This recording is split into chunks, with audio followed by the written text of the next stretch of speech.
Hi, I'm Sissel Lundeby at LeanTech, and I have made this presentation about OEE, Overall Equipment Effectiveness. What I'm going to say something about is what OEE is, what causes reduced effectiveness, how do you define available production time, and OEE as a production target. So let's start with what is OEE, the Overall Equipment Effectiveness. OEE is a measure of machine or equipment effectiveness, and it tells you how much of the theoretical capacity you are using and how much is lost. If a machine has a theoretical output of 10,000 units per hour and you produce 5,000 units an hour, what is the OEE number? The answer is 50%, because you are producing 50% of the theoretical output. So the calculation of the OEE number is pretty straightforward. If the OEE increase from 10% to 11%, how much more do the machine produce?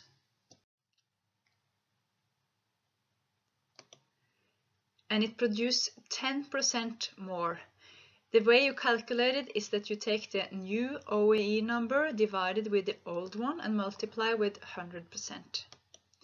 What if the OEE increase from 75 to 76%? How much more do the machine produce in this case? And the answer is 1% production increase. And as you can see, the good news if you have low OEE numbers is that if you have small changes in OEE, it can mean significant changes and improvement on the output. If the OEE is doubled without any extra cost, it can mean that the unit cost is cut in half. So that's good news.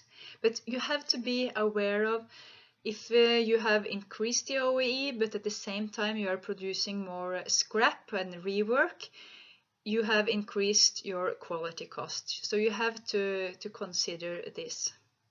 Else, I want to emphasize that the OEE number does not say anything about how profitable your business is.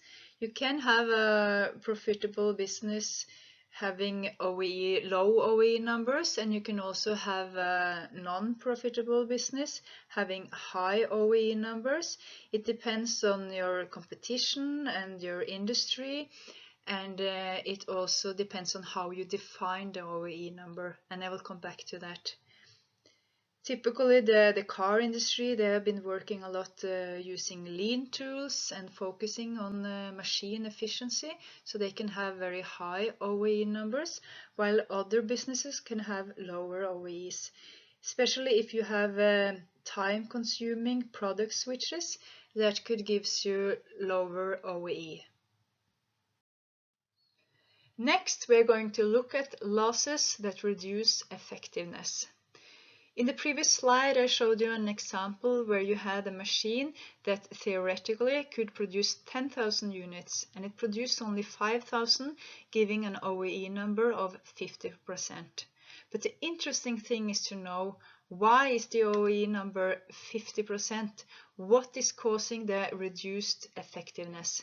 And that's why OEE is broken down into three factors: availability, yield, and quality. And OEE is calculated by multiplying each of these factors with each other. So you have availability multiplied with yield and quality. When it comes to availability, you can have losses due to machine breakdown, waiting, or line restraints. Line restraints means that you have machines that are dependent on each other, and a machine could be waiting for another machine. You can have yield losses due to minor stoppages or reduced speed, and you can have quality loss due to scrap and rework. If you have an availability of 70%, a yield of 90%, and quality of 95%, the OEE number will be 60%. Now we will look a bit deeper into the OEE number. You have a total time of 24 hours a day, and you might have some time where you have no production scheduled, which gives you the available production time. It's a total time minus the time where you have no production scheduled. Due to breakdowns and waiting, and maybe you have some changeover and line restraints, meaning that a machine is waiting for another machine, you might have a lower actual production time. And you can calculate the availability by dividing B with A. The theoretical output is calculated by multiplying the actual production time with the speed of the machine. And it's the speed that the vendor of the machine has given you. But due to minor stoppages and reduced speed, you might have a lower actual output. And you can calculate performance by dividing D with C. Unfortunately, maybe some of your output is scrap or rework, which gives you then the amount of good product, and you can calculate the quality by dividing F with E. As you can see, you have had some effectiveness loss during your production, and all of these losses will affect your OEE. The OEE is calculated by multiplying availability with performance and quality, and you can see in this figure how you're going to calculate it.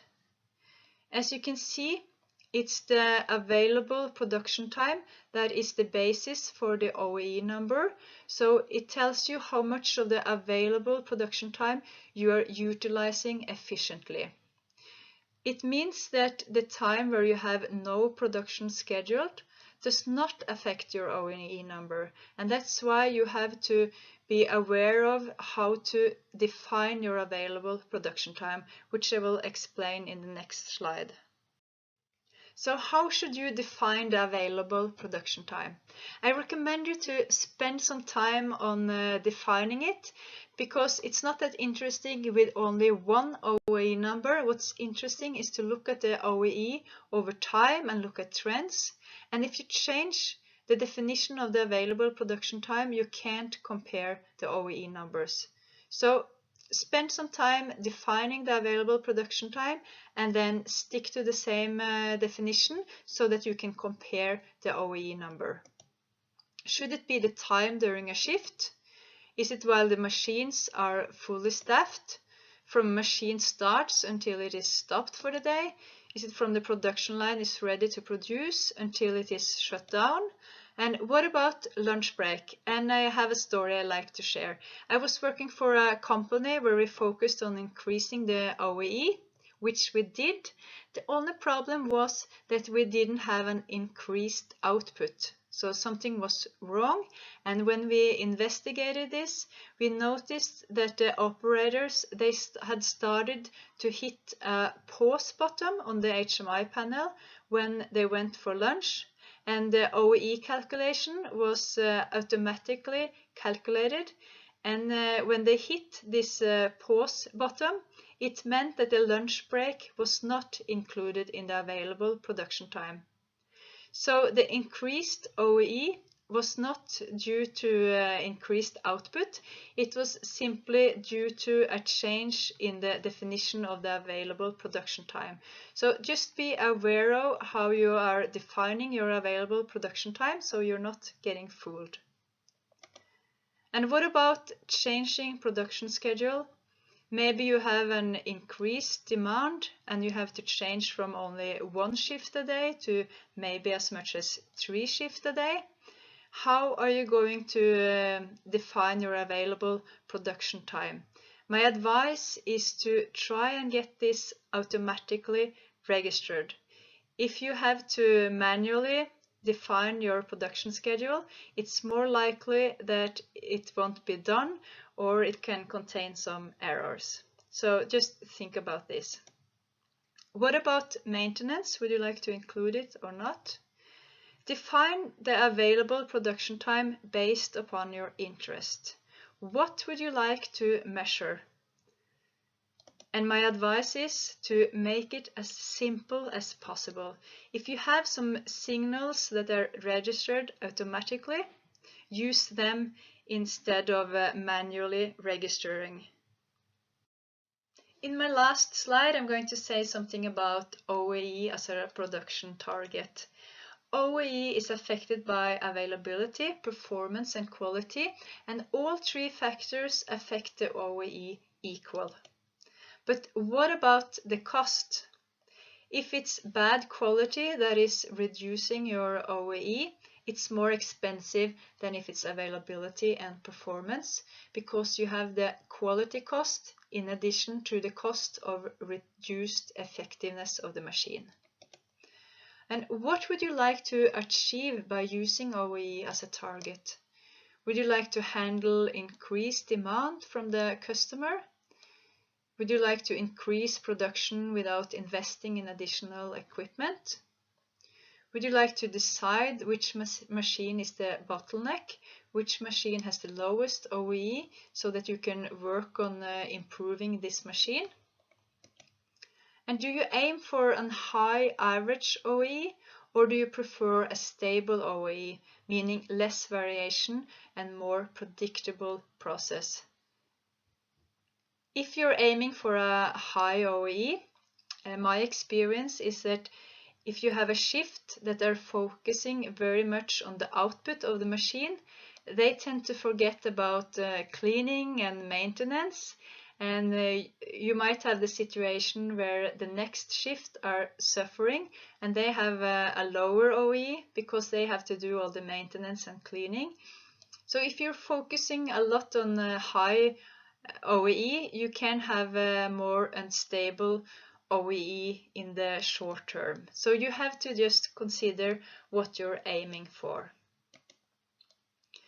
And if you're increasing your OEE, is it because you have increased customer orders? Because if you're increasing the OEE and the production, but you don't have increased orders, it means that you are producing for storage, which is expensive. And what is the cost of increasing the OEE? Do you need more staffing? Do you have increased quality cost because you have increased the speed of the machine? What is the most profitable options? These are things you need to consider. But as I think that OEE can be a motivating target for production, especially if they are involved in defining the available production time and in using and implementing OEE. So good luck with using OEE as a production target. And thanks for your attention.